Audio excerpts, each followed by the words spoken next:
Hello friends, welcome to my channel easy tasty சமையல். இன்றைக்கி நம்ம சேனலில் ரொம்ப ட்ரெண்டிங்கான ஃபுட் இலை பரோட்டா எப்படி செய்கிறதுன்னு பார்க்கலாம். அதுக்கு ஃபஸ்ட்டு சிக்கன் கிரேவி செஞ்சுக்கலாம்.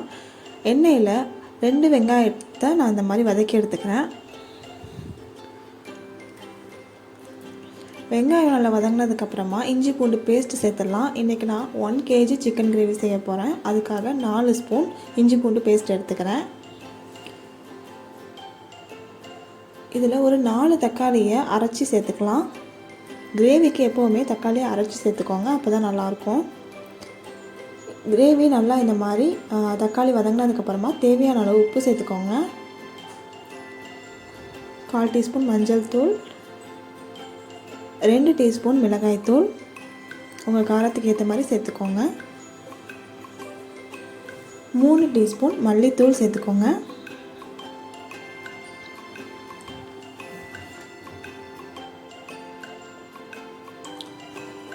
கடைசியாக 1 டீஸ்பூன் கரம் மசாலாவும் சேர்த்து நல்லா கலந்து விட்டுக்கோங்க.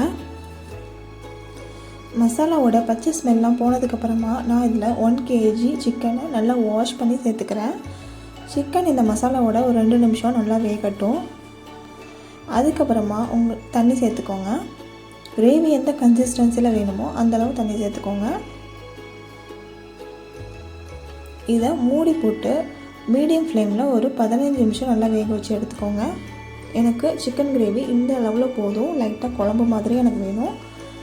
கடைசியாக மல்லி இலை சேர்த்து ஸ்டவ் ஆஃப் பண்ணிடுங்க. உங்களுக்கு இன்னும் கிரேவி நல்லா திக்காக வேணும்னா தண்ணி கம்மியாக சேர்த்து இன்னும் கொஞ்சம் நேரம் கொதிக்க வச்சுக்கோங்க. இப்போ நம்ம இலை பரோட்டா செய்ய ஸ்டார்ட் பண்ணிடலாம்.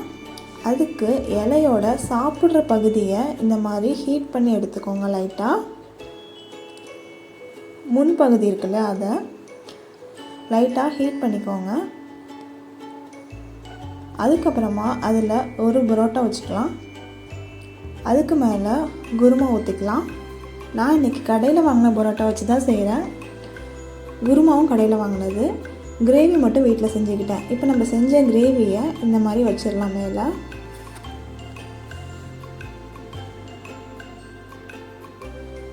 அதுக்கு மேலே ஒரு பரோட்டா வச்சு கொஞ்சமாக குருமாவும் ஊற்றிக்கலாம். இப்போ இதை இந்த மாதிரி மடித்து எடுத்துக்கலாம். நீங்கள் இந்த மாதிரி சிக்கன் கிரேவிக்கு பதிலாக சிக்கன் 65 கூட சேர்த்துக்கலாம். இல்லைன்னா மட்டன் சம்மந்தமான ஏதாவது குழம்பு கிரேவி கூட சேர்த்துக்கலாம். இதை இந்த மாதிரி கட்டி எடுத்துக்கலாம். இதை தோசைக்கல்லில் லைட்டாக எண்ணெய் ஸ்ப்ரெட் பண்ணி விட்டு அதில் வச்சிடலாம். இந்த இலையோட கலர் நல்லா சேஞ்ச் ஆகிற அளவுக்கு நல்லா வச்சுக்கோங்க. இதில் தோசைக்கல்ல நல்லா சூடாகணும். ஒரு சைடு நல்லா சூடானதுக்கப்புறமா அடுத்த சைடு திருப்பி போட்டுக்கோங்க. மீடியம் ஃப்ளேமில் வச்சு ஒரு 2 நிமிஷம் ரெண்டு சைடும் சூடு காட்டுங்க.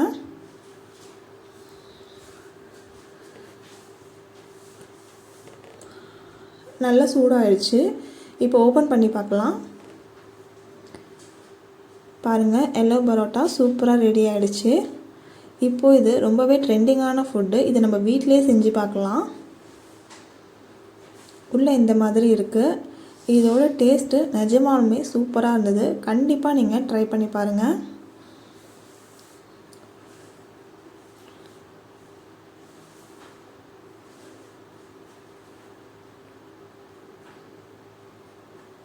உங்களோட குழந்தைங்க, பெரியவங்க எல்லாருக்குமே இது ரொம்பவே பிடிக்கும்.